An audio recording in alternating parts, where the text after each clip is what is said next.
Bisa nggak kamu singkirin rambutmu dari milkshake-ku? Ambil itu. Aku yang nyetir. Boy, kapan itu pernah berhenti? Dia lagi ngomong sama siapa, bro? Ayolah. Tim, kapan itu berhenti, Tim? Tolong, jangan. Tidak. Oh, kapan itu pernah menghentikanmu untuk mengambil minuman? Gugatan besar dan persidangan besar. Wanita menggugat bintang media sosial karena berselingkuh dengan mantan suaminya dan merusak pernikahan mereka. Meski tidak berlaku di semua negara bagian, North Carolina membolehkan orang menggugat karena hal ini. Dan tunggu sampai kamu mendengar apa yang terjadi di persidangan, di mana influencer online ini yang membela dirinya sendiri menginterogasi wanita yang menggugatnya. Ini adalah pertarungan sengit yang semuanya berpuncak pada putusan besar. Selamat datang di Sidebar, dipersembahkan oleh Law and Crime. Saya Jesse Weber. Melihat cerita ini, saya langsung tahu kita harus bahas di Sidebar. Seperti yang Anda tahu, kami membahas banyak gugatan, pelanggaran kontrak, perbuatan sengaja, tekanan emosional, penyerangan, dan pemukulan.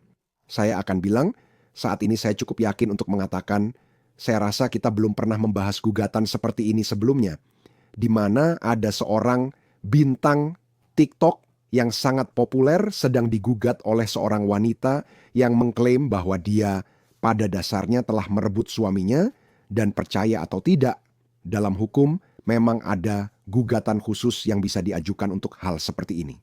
Saya ingat mempelajari hal ini di sekolah hukum. Sejak saat itu saya tidak pernah memikirkannya lagi. Dan baru sekarang, ketika saya mendengar cerita ini, saya teringat kembali. Beberapa negara bagian mengakuinya. Ini disebut alienasi kasih sayang. Dan Anda juga bisa menuntut sesuatu yang disebut percakapan kriminal, yang juga merupakan tuntutan di sini. Pada dasarnya itu adalah perzinahan. Anda bisa menuntut jika seseorang berhubungan seksual dengan pasangan Anda. Kita akan membahas hal ini.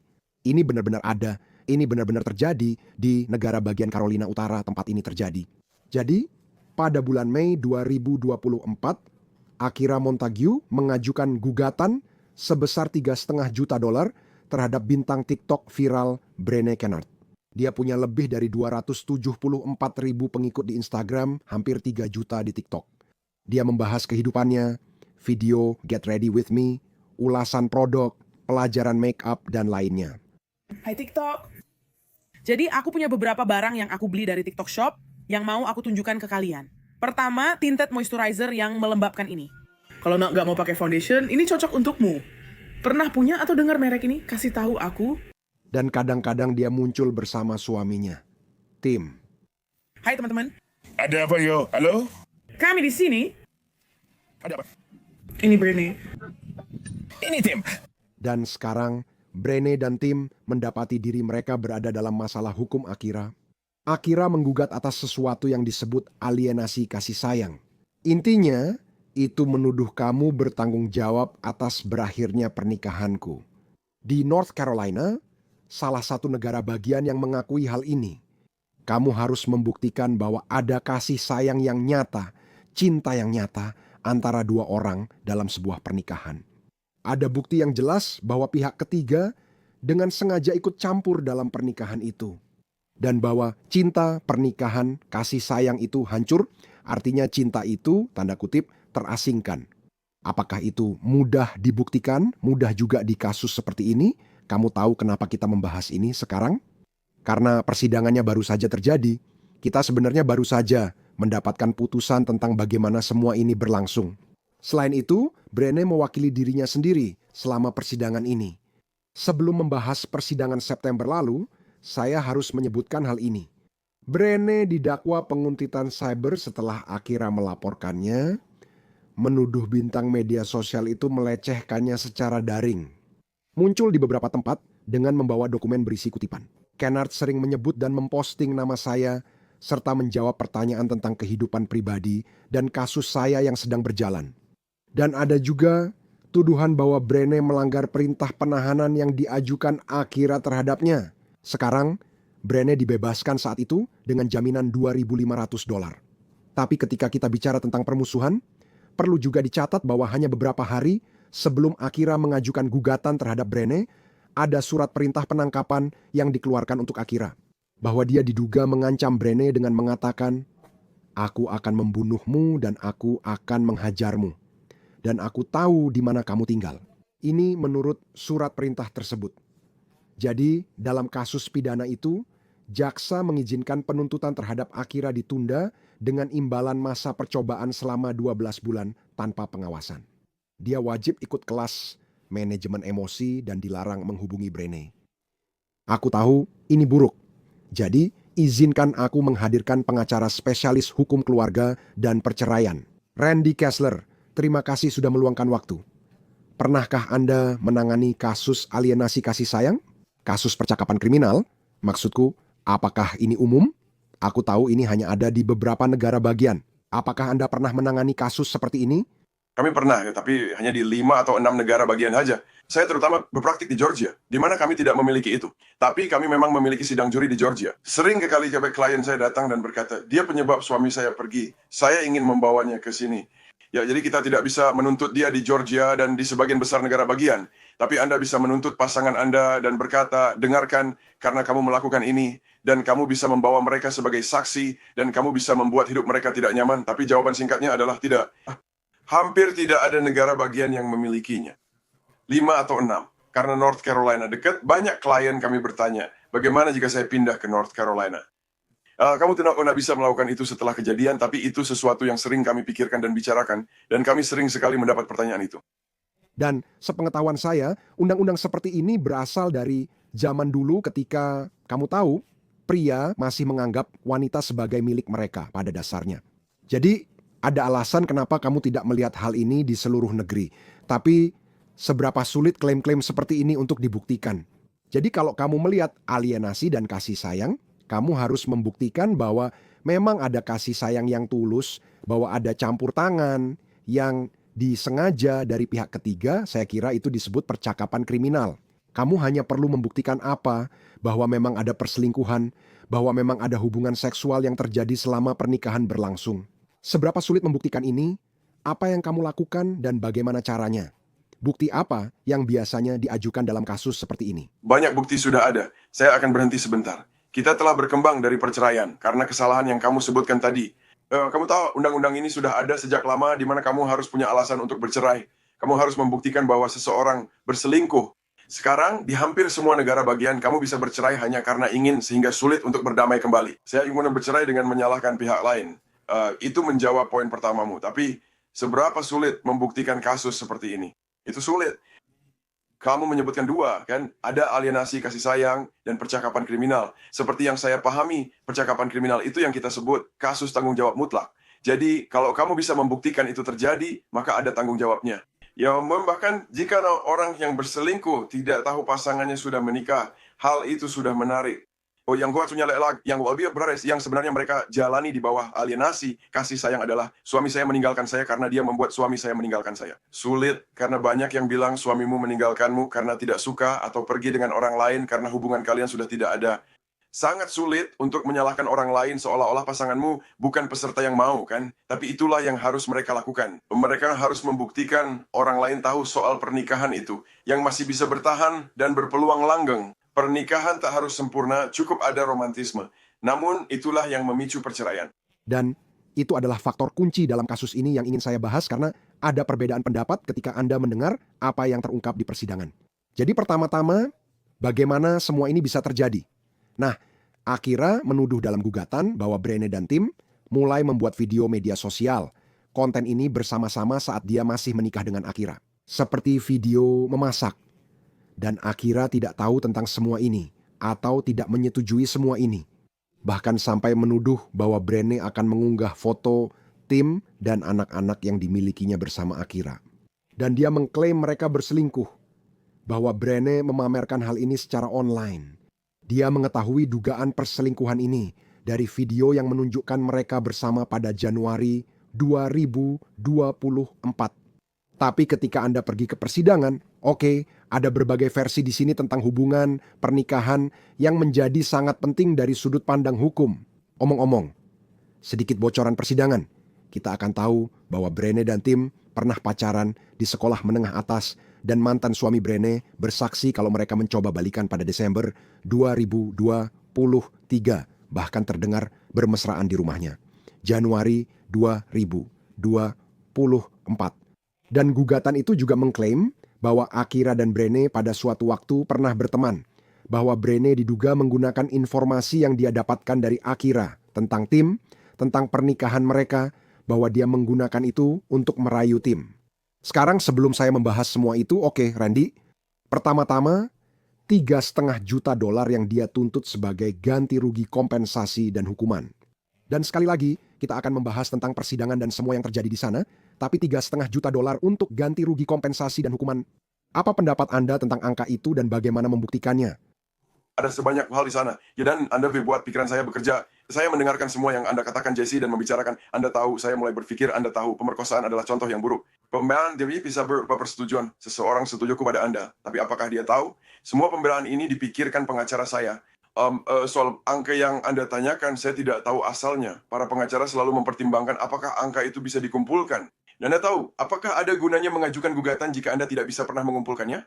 Yang menarik, ini salah satu kasus di mana kebanyakan klien atau penggugat lebih peduli pada prinsip, bukan jumlahnya. Rowan Bay ingin membuktikan kepada dunia bahwa wanita ini yang menyebabkan perceraian saya.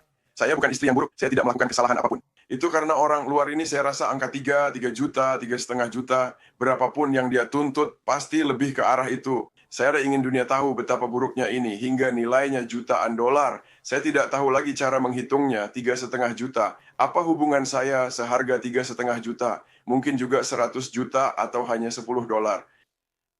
Ya, benar, tidak tahu. Tapi itu juga soal rasa sakit dan penderitaan yang kamu alami. Ya, tapi kamu tahu dalam kasus rasa sakit dan penderitaan pada umumnya kan? Kamu tahu kamu tahu berapa nilai lengan yang hilang jika kamu patah kaki? Berapa nilainya? Bagaimana dengan ginjal rusak? Kamu bisa cari cara membuktikan seberapa banyak itu mengurangi umur dan biaya medisnya. Lalu, kamu mengalihkan tagihan medis dengan 3 untuk menghitung rasa sakit dan penderitaan. Maksudku, memang tidak ada jumlah pasti atau hitungan matematika di sini. Jadi seberapa buruk perasaanmu soal ini? Sebagai pengacara, ini adalah tes keseriusan. Apa yang bisa saya sampaikan ke juri? Jika saya meminta kompensasi $100 juta, juri akan tertawa. Kalau saya bilang 100.000, mereka pasti tak serius. Jadi 3,5 juta terdengar lebih meyakinkan, kan? Dan ketika Anda berbicara tentang ganti rugi hukuman, kan? Cara untuk menghukum terdakwa atas tindakan yang benar-benar buruk dan keterlaluan, kamu tahu, kamu bertanya-tanya dalam kasus seperti ini, jika kamu menuduh seseorang mencuri suamimu dan berselingkuh, kamu tahu, kamu bertanya-tanya apakah juri akan memihak atau hakim akan memihak. Saya menyebutkan bahwa persidangan ini baru saja berlangsung dan selesai di Pengadilan Kabupaten Durham. Kita akan membahas bagaimana semua ini berakhir. Tapi Randy, pertama, Brené Kennard mewakili dirinya sendiri. Apakah kamu terkejut? Satu alasan, hal pertama yang saya pikirkan, jika dia berkomunikasi di media sosial hingga punya banyak pengikut, itu bisa jadi keterampilan berguna untuk mempengaruhi juri, bukan? Kepribadian dan cara bicaranya membuat banyak orang mengikutinya. Saya bertanya-tanya apakah itu berguna, dan mungkin bukan ide terburuk baginya untuk mewakili dirinya sendiri.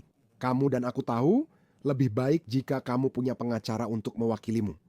Benar kan? Maksudku, ada pepatah lama yang terkenal kan? Siapa yang mewakili dirinya sendiri berarti memiliki orang bodoh sebagai klien.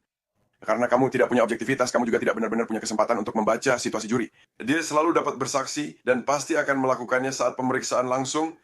Tapi itu soal nyali, keberanian untuk bilang aku cukup pintar untuk meyakinkan seluruh juri ini. Tapi mungkin itu yang ada di pikirannya, dan dia punya begitu banyak pengikut dan orang-orang yang menyukainya dan mengaguminya, sehingga mungkin dia berpikir itulah yang akan terjadi.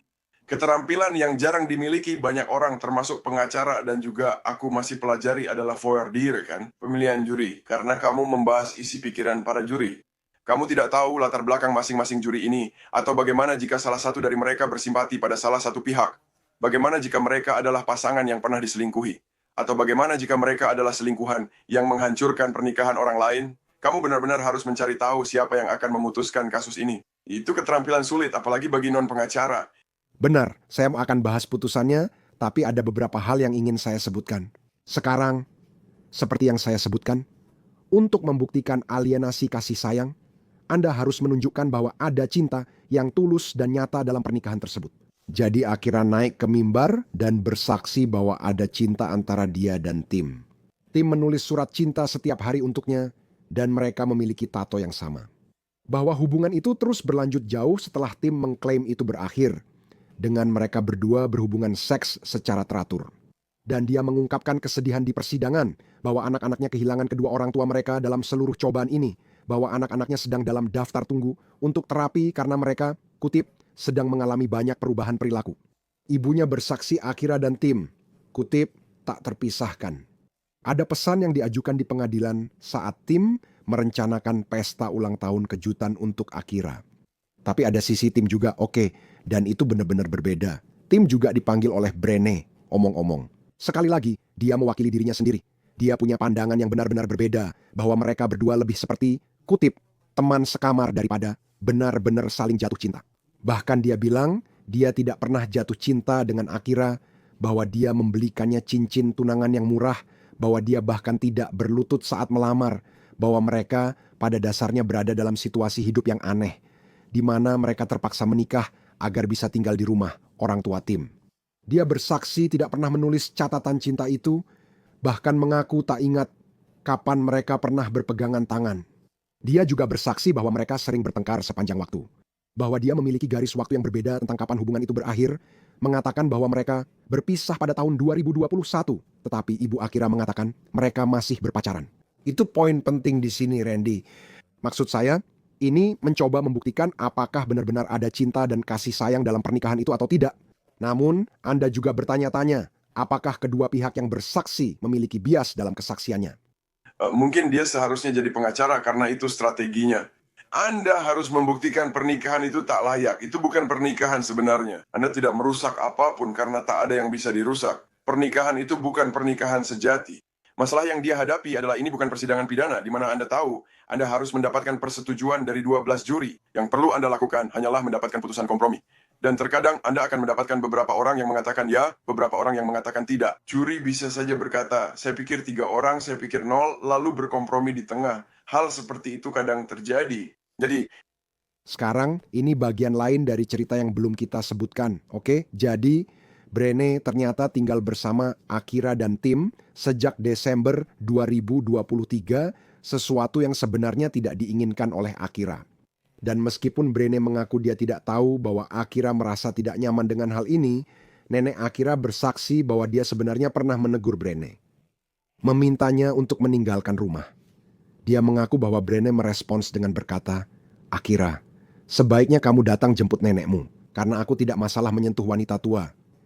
Ini adalah Dan Kennard? Ya, sekali lagi, itu menurut kesaksian neneknya. Dan rupanya, Tim bahkan membenarkan bahwa memang ada pertukaran kata-kata antara keduanya. Ini saat dia bersaksi. Sekarang nenek ini juga bersaksi bahwa dia dan Brené sebenarnya sempat saling dorong. Tim membantah hal itu. Ngomong-ngomong, soal bukti, aku harus sebutkan ini. Ada rekaman yang ditunjukkan ke juri, menampilkan Brené twerking di atas Tim di kamar mandi, padahal dia masih menikah dengan Akira. Brené bersaksi bahwa dia hanya sedang mabuk di rekaman itu. Ada video lain yang menunjukkan Brené membeli tes kehamilan setelah berkata, aku akan beraksi panas di ranjang. Ada video lain di mana Brené tampaknya berkata, aku membuatnya sangat tidak nyaman. Jadi, sepertinya itu tentang Akira. Kabarnya ada cerita Snapchat di mana dia membahas masalah hukumnya dan menyebut Tim, kutip, layak diperjuangkan. Randy, menurut pendapatmu, bagaimana hal itu memengaruhi kasusnya? baik. Jadi mau kamu tahu, kita sudah membahas semua hukum yang relevan, apa yang perlu dibuktikan, dan pemilihan juri. Ya, menurut pengalamanku, inti persidangan juri itu soal suka atau tidak, benar? Ya, kamu ingin menceritakan kisah agar juri menyukai dan mendukung pihakmu, lalu mencari cara mereka bisa membantumu. Jadi kalau hal ini membuat juri merasa terasing, kalau ini membuat juri suka atau tidak suka pada salah satu pihak, mereka akan lebih cenderung untuk menyesuaikan hukum atau melihat hukum sesuai dengan sudut pandang yang mereka dukung. Mereka ingin membantu memberikan ganti rugi, atau mereka ingin membela terdakwa dan tidak memberikan ganti rugi. Tapi itu adalah beberapa fakta yang sulit disukai. Jadi itulah yang membuat orang berkata, kamu tidak bisa jadi normal, tidak bisa menunggu mereka bercerai, atau menahan diri dari nenek. Hal-hal seperti itu bisa membekas di hati. Bisa jadi ada dewan juri yang pernah mengalami hal serupa, lalu memicu penilaian negatif pada seseorang dan memilih pihak lain. Dan dari sudut pandang hukum, itu berusaha menunjukkan bahwa dia dengan sengaja mengganggu pernikahan itu, kan? Sekarang, argumen balasan dari Brené adalah bahwa dia menjadi target. bahwa dia dijadikan sasaran dalam gugatan ini karena ketenarannya di media sosial. Brené mengatakan pada juri bahwa dia bukan penyebab pernikahan itu hancur, karena pernikahan tersebut telah rusak selama bertahun-tahun. Dan itu kembali ke apa yang dikatakan Randy di awal, mencoba membuktikan bahwa, hey, saya bukan penyebabnya. Tim tidak mencintainya dan akan putus, ada masalah di antara mereka, saya bukan alasannya. Sekarang, sepertinya kejadian yang benar-benar panas terjadi di pengadilan saat Brené menginterogasi Akira di kursi saksi. Dan ternyata suasananya benar-benar tegang. Oke, saat dia menginterogasinya misalnya tentang bagaimana Akira mengalami keguguran. Dan Brené ternyata berkata di pengadilan menanggapi hal itu, pasti itu sangat menyakitkan untukmu, kan? Laporan The News and Observer menyebutkan orang-orang di galeri sangat terkejut. Bahkan beberapa juri tampak kaget karena dia mengatakan itu pada Akira. Akira menjawab, "Aku tidak berharap kamu tahu karena kamu tidak punya anak." Jadi, hakim harus turun tangan. Hakim Timothy Wilson dilaporkan harus turun tangan dan berkata kepada Brené, "Kamu tidak perlu mengungkapkan simpati kamu, dan kepada Akira, kamu juga tidak perlu berkomentar." Pada kesempatan lain, saat Brené bertanya pada Akira apakah dia menyalahkannya atas kesulitan di sekolah, benar? Tuduhannya adalah, "Lihat, apa yang kamu lakukan, kamu seperti menghancurkan hidupku." Akira menjawab, "Saya bertanggung jawab karena telah membiarkan seorang penyusup masuk ke rumah saya. Randy, itu seperti kamu tahu, jelas ada dendam di antara mereka." Sangat canggung dan tidak biasa jika terdakwa sendiri bertanya pada penggugat, terutama dengan permusuhan di antara mereka. Apa pendapatmu tentang itu? Seperti dibuat untuk televisi kan? Ya, saya tidak membayangkan keamanannya jadi 2 kali lipat ketika mereka bilang, "Kamu tahu, coba tebak siapa yang akan saling menguji di persidangan. Coba tebak siapa yang akan kamu tahu mendapat kesempatan untuk bertanya. Maksudku, ini hampir seperti kamu tahu ini. Ini memang contoh dramatis. Seperti pemerkosa yang menginterogasi korbannya sendiri. Ini adalah orang yang dituduh merusak pernikahan, yang bisa menginterogasi korban dari seluruh situasi ini. Ini benar-benar situasi yang buruk. Saya yakin mereka memikirkan sesuatu yang mungkin tak mereka ucapkan. Untung mereka tidak mengatakannya, dan saya yakin keamanannya diperketat. Tapi itu pasti jadi sorotan persidangan. Kalau kamu menonton persidangan dan melihat hal seperti itu, itulah momen yang ingin disaksikan. Itu puncaknya selain putusan kan? Kita akan membahas putusan nanti. Sedikit catatan, kamu menyebut soal keamanan, tim ditangkap di luar ruang sidang saat persidangan. Ya, dia didakwa karena membawa pistol 9 mm tersembunyi ke gedung pengadilan. Dia dibebaskan usai membayar jaminan $2.500. Ini hanya catatan tambahan dalam cerita ini.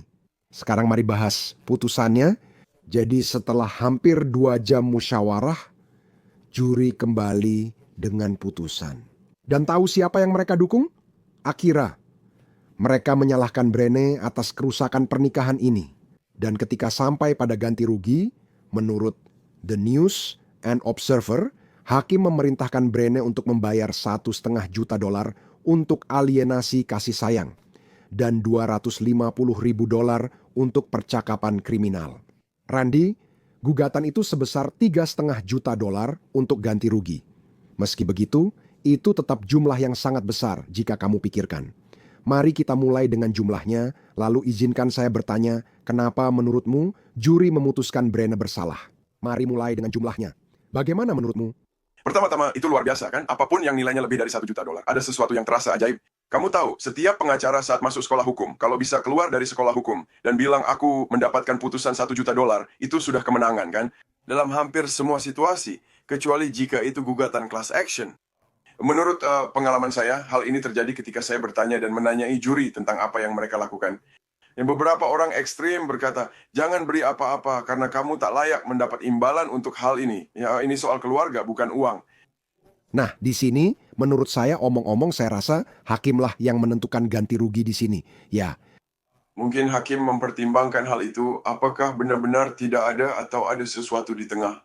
Menurut saya, faktor kesukaan memengaruhi saat menentukan angka, bukan? Maksud saya, angka itu hanya imajinasi Anda, tanpa dasar konkret. Harus ada di pikiran Anda, oke, saya tidak suka tindakannya, tapi itu bukan, saya pernah melihat yang lebih buruk, meski saya tidak suka tindakannya. Ini putusan kompromi yang jelas memberi pesan ada hal yang perlu dikompensasi, dan jumlahnya besar. Sepertinya kalau saya yang memutuskan siapa yang menang, penggugat menang telak. Dan apa itu? Juri tidak percaya pada cerita dari pihak Brene. Mereka tidak percaya pada Tam, mereka tidak percaya pada Tim. Dengan kata lain, sepertinya mereka mengatakan, kita membicarakannya dalam hukum, tapi andai saja mereka tidak punya. Kamu tahu, perselingkuhan ini, andai saja mereka tidak bersama, pernikahan ini akan tetap berlanjut antara Akira dan Tim. Maksud saya, apakah itu kesimpulan mereka? Dan menurutmu, mengapa menurutmu juri menganggap Brene berbohong? Ya, saya rasa itu kesimpulan yang wajar. Apakah pernikahan akan selamanya? Mereka tak perlu memutuskannya. Mereka hanya melihat unsur hukum. Kamu tahu, apakah ada hubungan itu? Apakah hubungan itu mengganggu pernikahan? Masih perlukah mempertahankan pernikahan? Apa kerugiannya menurutmu? Mereka menemukan bahwa pernikahan ini akan tetap berlanjut jika bukan karena hal ini. Pernikahan bisa saja berakhir karena alasan lain, atau ada hubungan baru, tapi kekasih inilah yang menyebabkan putusnya kasih sayang itu. Keduanya jadi saling menjauhkan diri dari kasih sayang. Mereka menemukan bahwa hukum tersebut berlaku, lalu mereka menerapkan fakta-fakta hukum dan memutuskan bahwa penggugat menang. Saya juga ingin menyampaikan bahwa Robinetta Jones, pengacara Akira, mengatakan pada WRAL News, dia baru mendapat keadilan setelah kehilangan suami dan ayah anak-anaknya. Ini kasus yang tidak biasa. Saya ingin membahasnya dari sudut pandang hukum. Kasus ini sangat menyedihkan, penuh emosi, dendam, dan melibatkan anak-anak. Tapi ya, ini memang sudah menjadi sebuah kisah panjang, setidaknya bisa dibilang begitu. Randy Kessler, terima kasih banyak sudah meluangkan waktu. Saya benar-benar menghargainya. Dengan senang hati. Dan itu saja yang bisa kami sampaikan untuk Anda saat ini di Sidebar. Terima kasih banyak kepada semua yang sudah bergabung bersama kami. Jangan lupa berlangganan di YouTube, Apple Podcast, Spotify, atau platform podcast lainnya. Ikuti juga saya di X atau Instagram. Saya Jesse Weber. Sampai jumpa lagi.